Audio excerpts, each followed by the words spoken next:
कौवा और कोबरा। बहुत साल पुरानी बात है। एक धनवान राज्य में बहुत बड़ा और पुराना बरगद का पेड़ था। उस पेड़ पर एक कौवा कौवी का जोड़ा अपने घोंसले में रहता था। ये जोड़ा दिन भर भोजन की तलाश में बाहर रहता और शाम होते ही लौट आता। उसी पेड़ के पास एक दुष्ट सांप भी रहता था। कौवा कौवी का जोड़ा बहुत आराम से गुजर बसर कर रहा था। इसी बीच कौवी ने अंडे दिए। दोनों बेहद खुश थे। लेकिन एक दिन जब वो बाहर गए तो सांप उनके अंडों को खा गया। दोनों बहुत रोए। अब हर साल मौसम आने पर कौवी अंडे देती और वो सांप मौका पाकर उनके घोंसले में जाकर अंडे खा जाता। वो दोनों ही समझ नहीं पा रहे थे कि आखिर उनके बच्चों का दुश्मन कौन है। लेकिन जल्द हो वो समझ की हो ना हो ये काम उस सांप का ही है।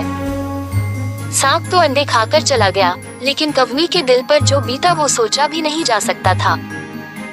कौवे ने अपनी पत्नी को ढाढ़स बंधाया। अब हमें शत्रु का पता चल चुका है तो हम कुछ उपाय भी जरूर सोच लेंगे। कौवे ने काफी सोचा और अपनी मित्र लोमड़ी से सलाह लेने दोनों उसके पास गए। लोमड़ी ने अपने मित्रों की दुख भरी कहानी सुनी। लोमड़ी ने काफी सोचने के बाद कहा, मित्रों, तुम्हें वह पेड़ छोड़कर जाने की जरूरत नहीं है।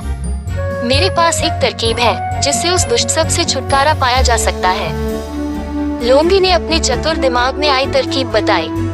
उन्होंने लोमड़ी को धन्यवाद दिया और अपने घर लौट आए। अगले ही दिन योजना अमल में लानी थी। दरअसल उस प्रदेश की राजकुमारी एक सरोवर में अपनी सहेलियों के साथ जल क्रीड़ा करने आती थी। उनके साथ अंगरक्षक तथा सैनिक भी आते थे। जब राजकुमारी और उनकी सहेलियां सरोवर में स्नान करने जल में उतरी तो योजना के अनुसार कौवा उड़ता हुआ वहां आया। उसने पहले तो राजकुमारी तथा सहेलियों का ध्यान अपनी ओर आकर्षित करने के लिए कांव कांव का शोर मचाया। फिर राजकुमारी तथा उसकी सहेलियों द्वारा उतार कर रखे गए कपड़ों व आभूषणों में से राजकुमारी का प्रिय हीरे व मोतियों का विलक्षण हार में से एक हार चोंच में दबाकर ऊपर उड़ गया। सभी सहेलियां चीखी, वो राजकुमारी का हार उठाकर ले जा रहा है। सैनिकों ने ऊपर देखा तो सचमुच एक कौवा हार लेकर धीरे धीरे उड़ता जा रहा था। सैनिक उसी दिशा में दौड़ने लगे। कौवा सैनिकों को उसी पेड़ की ओर ले आया। जब सैनिक कुछ ही दूर रह गए तो कौवे ने हार इस प्रकार गिराया कि वह सांप के खोल के भीतर जा गिरा। सैनिक दौड़कर खोल के पास पहुंचे तो वहां हार और उसके पास में ही एक काले सर्प को देखा। सैनिकों ने भालों से उस सांप के टुकड़े टुकड़े कर डाले और वो दुष्ट सांप मर गया। कौवा कौवी बेहद खुश थे।